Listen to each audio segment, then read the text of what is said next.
What's up, everyone? Merk here with Nameless, and it's time for another episode of Rank Up, presented by Mountain Dew and Game Fuel. The Game Fuel Open bracket concluded in Miami at the CWL Finals, and this time we found ourselves with two new teams facing off in the Grand Finals.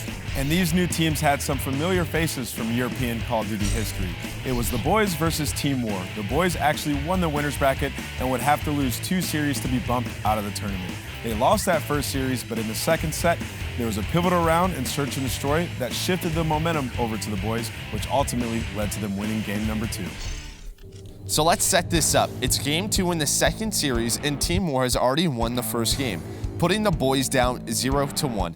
This is Search and Destroy on Payload, and Team War is up 2-0. And as you can see, Team War has a numbers advantage here. They're also on defense, so that's going to put the Bhoys in a very bad spot. They're going to decide to check their flank here and make sure that nobody's running up behind them. And they know they have to plant this bomb because the time is winding down. So let's pause it right here. You see numbers 8 and 9. That's going to be Josh and Petey from Team War.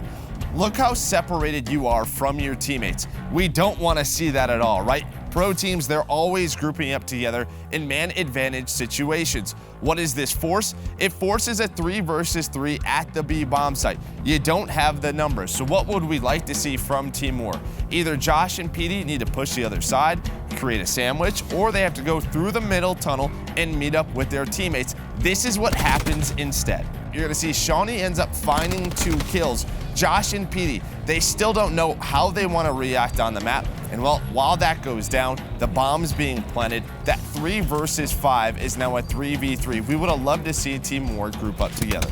Yeah, and now they're in a 2 versus 3 situation with the bomb down, so it's not that bad. Right here, you're gonna see Team War, they decide not to group up. And they have 2 decisions that they can make right here. They could sit on the bomb defuse and try to play the 1 versus 1 challenge and force Shawnee out, or they can double challenge as they have 26 seconds left to try to find him. Josh actually is going to challenge up these steps without Dave. And there's a number of key points here. Yes, this was a great individual clutch from Shawnee. It absolutely was. A number of close gunfights that he was able to win with an ICR. Instead, though, it's a big mistake by Team War. There's still time for Josh and Dave to group up together with that bomb counting down. Again, it's only 7.5 seconds to defuse, and instead, Dave, he has to jump off the map, but you can see the frustrations from Team War. Now it's time for our rank up breakthrough play. Let's hop on board with Shawnee. So Shawnee is watching over Bance on this bomb site. Right now, he's just trying to catch players, trying to kill Bance, and as you can see, the mistakes come in for Team War. Shawnee does a good job of anticipating where the players are going to be. Bance gets killed shortly after he plants that bomb, so Shawnee realizes that he needs to get some positioning up top here to look over this B bomb.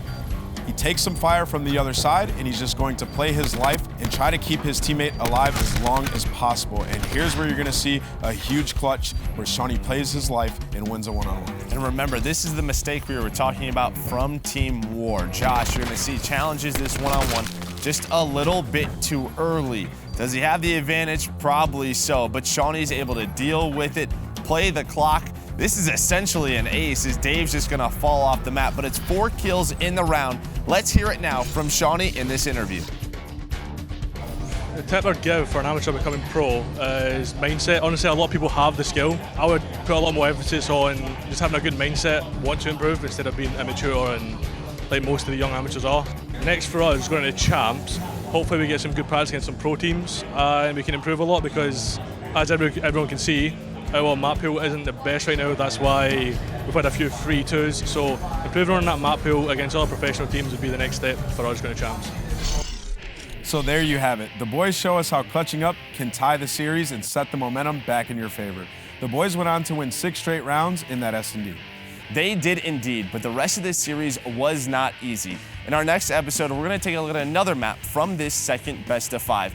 But that's gonna do it for this episode of Rank Up, presented by Mountain Dew and Game Fuel.